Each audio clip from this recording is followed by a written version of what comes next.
They say every journey starts with the first step, whether you're taking a trip or putting a band together. And for the most part, someone has to step up and say, let's do it.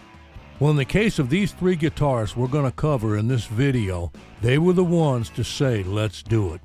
They brought the players together to form four of the greatest bands in rock history. The greatness of their playing is undeniable. Their music lives on today. The bands kept going on even after the guitarists left. And of course, the music changed, as does everything over time.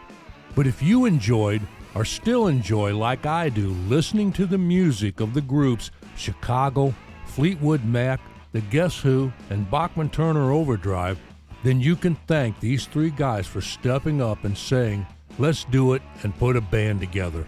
So take a little time and let's look back on Peter Green, Terry Kath, and Randy Bachman, because without these three musicians, rock music would not have been the same growing up. A mixture of mind-altering drugs and mental illness was the toxic combination that took Peter Green from the music scene and led him into obscurity. But there was a time when he was right up there on top. Back in the mid-60s, Eric Clapton was known around the UK as the God. Peter Green was known as the Green God. His warm voice and distinctive guitar playing set in motion the first incarnation of the band Fleetwood Mac to stardom in the United Kingdom. For a time, his guitar playing and songwriting was some of the finest out there. His best-known composition, Black Magic Woman, cracked the charts over in England, then stormed to the top 10 in the United States when Santana covered it. Carlos would always give credit to Peter when performing this song. Yes, there was a time when Peter Green's name was mentioned in the same breath as Eric Clapton, but sadly, I guess it just wasn't meant to be. He was born Peter Allen Greenbaum, October 29, 1946, in Bethnal Green, London, to Jewish couple Joe and Ann Greenbaum. He was the youngest of their four children. Peter's interest in music started early on when his older brother taught him a few chords on the guitar at age 10. Peter then took those few chords and started learning the instrument. This would start his love affair with the guitar and music.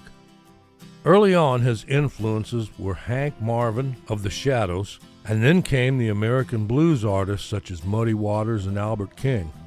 Peter was a quick study, and by the time he was 15, he was playing the guitar and the bass guitar in a number of local bands. It was around this time he changed his name to Peter Green and took his first playing job as a bass player in a band called Bobby Dennis and the Dominoes, then moving on to a group called the Muskrats. Sometime in 1965, he filled in for Eric Clapton in John Mayall's Blues Breakers for a few gigs. Later on, he would become a full-time member of the Blues Breakers, but not before hooking up with a group called Peter B's Lunars, who had a tall, lanky drummer working with them named Mick Fleetwood. There's no doubt that Peter was spreading himself around the music scene and making himself known and involved in various different blues and rock and roll tribute bands, but Peter never seemed to stick with the group too long. In 1966, Eric Clapton was to get together with drummer Ginger Baker and Jack Bruce and form their own group. But a little before that, he was tiring of the music he was performing with John Mayall and the Blues Breakers and decided to leave to look for greener pastures. So without a guitarist, John Mayall would contact Peter Green, and he would soon join, taking Eric Clapton's spot on stage. It was with the Blues Breakers that Peter would record the album and receive critical acclaim for his work on that album, A Hard Road. Already one of the better blues guitarists on the scene, his skills as a songwriter were developing quickly. But again, it wouldn't take Peter long before he was looking for something better, and the next step was to form his own group. Formed in London in 1967, Peter recruited drummer Mick Fleetwood, guitarist and singer Jeremy Spencer, and bassist Bob Brunning, with John McVie replacing Brunning a few weeks after their first public appearance. Green would take part of both names of his drummer and bass player and call the group Fleetwood Mac. It would start out being billed as Peter Green's Fleetwood Mac featuring Jeremy Spencer, but Peter put a stop to that. he just wanted the band called Fleetwood Mac. Their first 2 studio albums proved a success in the UK, and more was to follow with the release of the song Black Magic Woman and Albatross. But with the success also came the money and the drugs. Sometime in around 2003 or so, Mick Fleetwood, who had kept in touch with Peter Green through the years, had talked him into a return. Peter had agreed to play a concert with him, but sadly, at the last minute, he canceled out. I didn't often know how his mind worked, and I felt let down, Mick said. I realized I needed to let it go. It's painful, but it pays no dividends to you or the person you're trying to hang on to. But time has a way. In February of 2020, 6 months before the death of Peter Green, Mick enlisted an all-star cast for a one-of-a-kind concert at the London Palladium, honoring the early years of Fleetwood Mac and his founder, Peter Green. Although he didn't attend, this was a great honor to him and his music.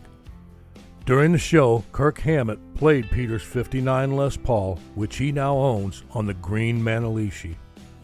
Peter Green died in his sleep July 25th of 2020. He was worth £4.5 million at the time of his death. In his will, he left 3/4 of it to his brothers and sister, and 1/4 of it to his daughter Rose from his short marriage to Jane Samuels in 1978, on the condition she could prove she was his daughter. Why? Who knows what went on in the mind of Peter Green. Peter wrote, produced, and recorded some of those great early Fleetwood Mac songs like Albatross, Man of the World, and many more. Paranoia, schizophrenia, and numerous LSD trips took away what I consider one of the best guitar players the UK ever produced.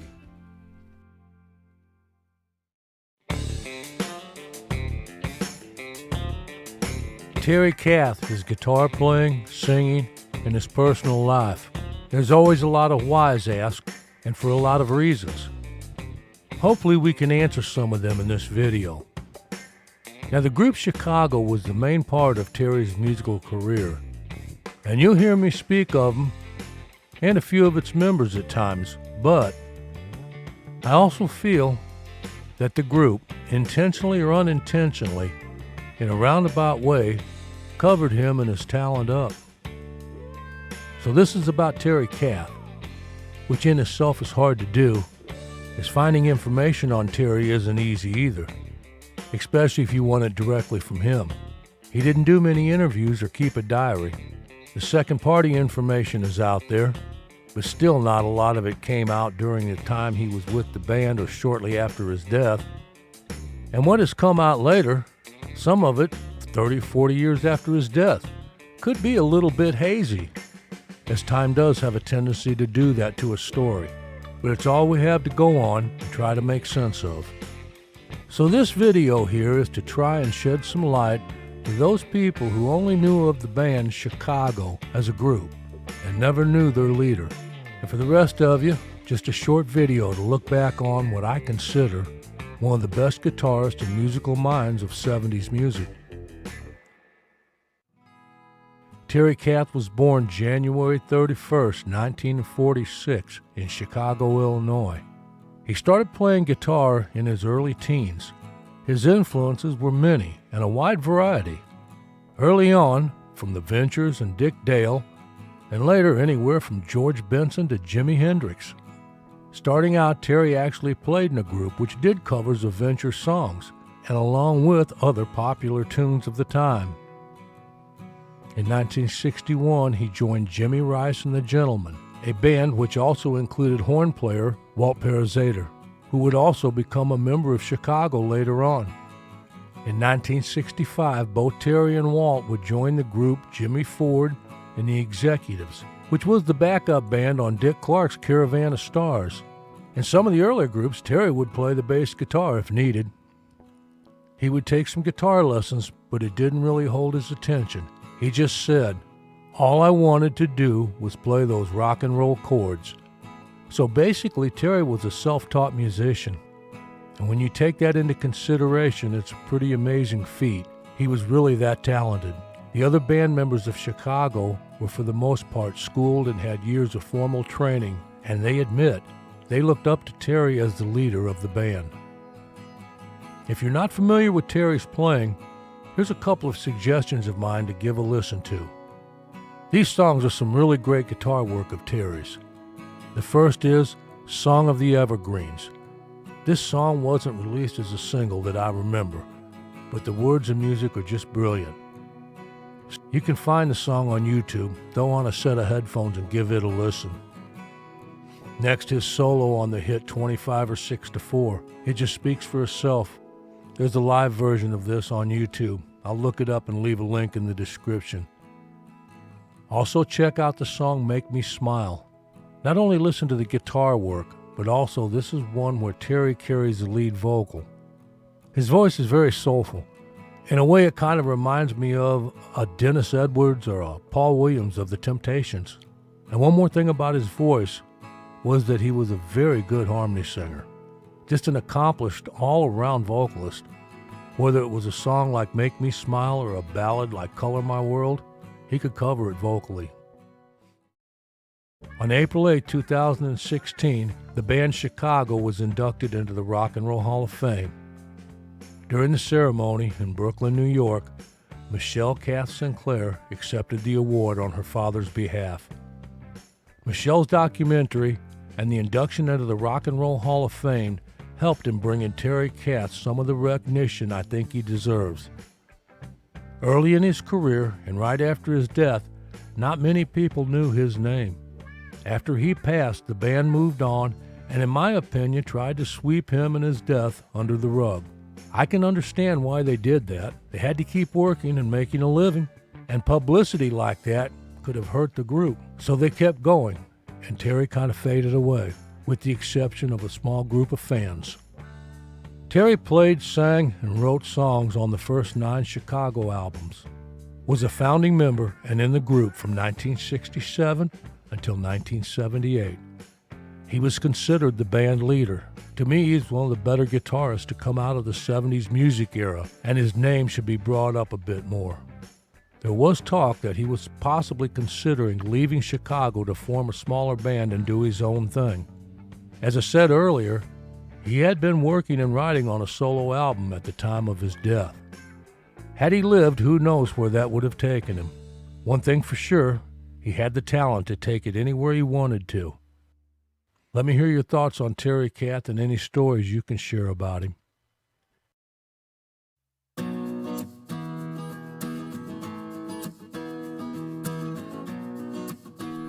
Randy Bachman was a founding member of the bands The Guess Who and Bachman-Turner Overdrive. His talents as a guitarist, songwriter, and producer has earned him over 120 silver, gold, and platinum albums and singles awards from around the world for his recordings. His songwriting has put him in the #1 spot on radio playlists in over 20 countries, and his total record sales exceed 40 million albums and singles. His songs have been recorded by numerous artists and placed in dozens of television, movie, and commercial soundtracks. Here's a little about him and a few stories you might enjoy hearing. If you like the video, I'd appreciate it if you would subscribe to the channel. Now on to Randy Bachman. Born in Winnipeg, Manitoba, Canada, September 27, 1943. At age 5, he had started studying the violin in the Royal Toronto Conservatory system. He studied violin until he was into his teens when he grew dissatisfied with the structured lessons. But he says that it taught him how important practice was, and even today, at age 79, Randy says he still practices his instrument daily. As a teen, Randy met guitarist Lenny Breau, with whom he developed a friendship and learned some of his technique and playing styles. Randy was a guitarist with Chad Allen and the Silvertones, later the Reflections, in the early 1960s. They made some noise around town and recorded some songs that did okay locally. It was in 1965 they started calling the band The Guess Who, and after that, their keyboard player Bob Ashley left the group, and a young kid named Burton Cummings was hired, and that's when things started to move forward quick. Chad Allen was to leave the group, and Burton Cummings was to take over the lead vocals. Burton and Randy both being trained musicians, Randy on violin and Burton on the piano, started writing songs. They were to write songs together and individually that still stand up strong even today after almost 60 years. So why did Randy quit the Guess Who? One reason was because of the gallbladder problems he was having. Randy was ordered by his doctor to take a break. But Randy's own words was, "The band was into the drug culture and I wasn't. And our taste in music had changed."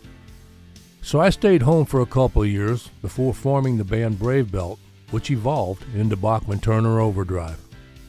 I don't know how many people know this, but Randy Bachman has never taken drugs, which was a rarity back in those days in the music world. And still to this day, he stays away from it. Randy's focus his whole life has been music. After leaving the Guess Who and taking a break, he started working with Chad Allen again in a country rock group called Brave Belt. They put out a couple of albums, which didn't do that well. Many felt Brave Belt was just ahead of their time, given the Eagles' later success. But after their 2 albums failed to sell, Randy found himself back at the starting line once more. Now Randy was thinking his decision to walk away from the Guess Who had branded him both a lunatic and a loser. "It seemed nobody wanted to work with me," he said. "So I looked to my family." He already had a younger sibling, Robbie, on drums, while other brothers, Tim, came in on guitar, and Gary managed the band. Lead singer Chad Allen left, and at Neil Young's suggestion, Randy turned to Fred Turner, a musician from the same Winnipeg background as both Young and the Guess Who. Neil and my brother Gary said we really needed a strong lead singer. Why not look at Fred Turner? He had this huge, what we call Harley-Davidson voice, a John Fogerty kind of thing.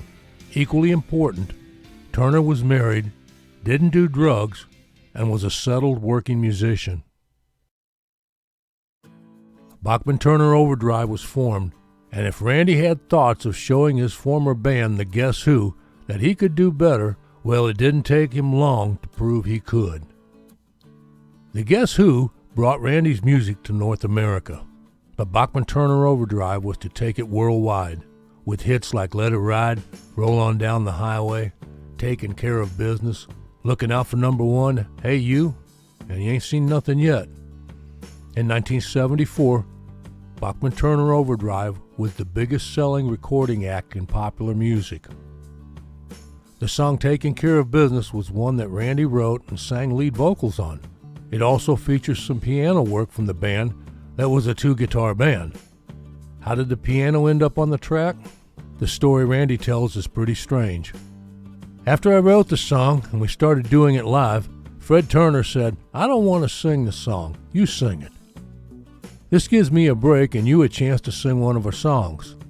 So a few weeks later, we go into the recording studio, and there's a knock at the studio door, and a guy standing there about 6'4", wearing a Fidel Castro hat and army fatigues, big black beard and frizzy hair, and he's holding some pizza. And he says, "You guys order pizza?"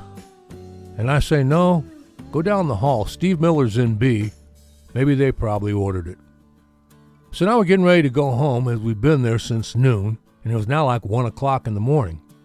But then again, we hear a knock on the door, and as we're putting on our jackets, ready to go back to the hotel, there's the pizza guy standing there. And he says, "I've been listening to the song outside the studio. It sounds like you could really use a piano." And I said, "Yeah, I agree. It does have that feel, you know, like Little Richard, Elton John. But they're like in LA going crazy right now, so I might get them to play on it later." He says, "I'm a piano player. Can you give me a break?" I said, "What do you mean?" He says, "I can play to the song." So I said, "Okay, who am I not to give a guy a break? You got one take." We just threw a mic on the piano, covered it with a blanket, and said, "Okay, you got one take." I said to him, "Play a little bit of Little Richard, Elton John, and Dr. John." So he's going to give me a sample. So every verse is different. You hear the first verse is like a honky cat, the second one is like Dr. John, and the third one is like Little Richard when he played. I said, "Thank you very much." And he went home, and we went home. We came back the next morning, and Charlie Flash flew in to hear the album one day early. I said to the engineer, "We haven't heard the piano back, so when you play Taking Care of Business, don't play the piano track."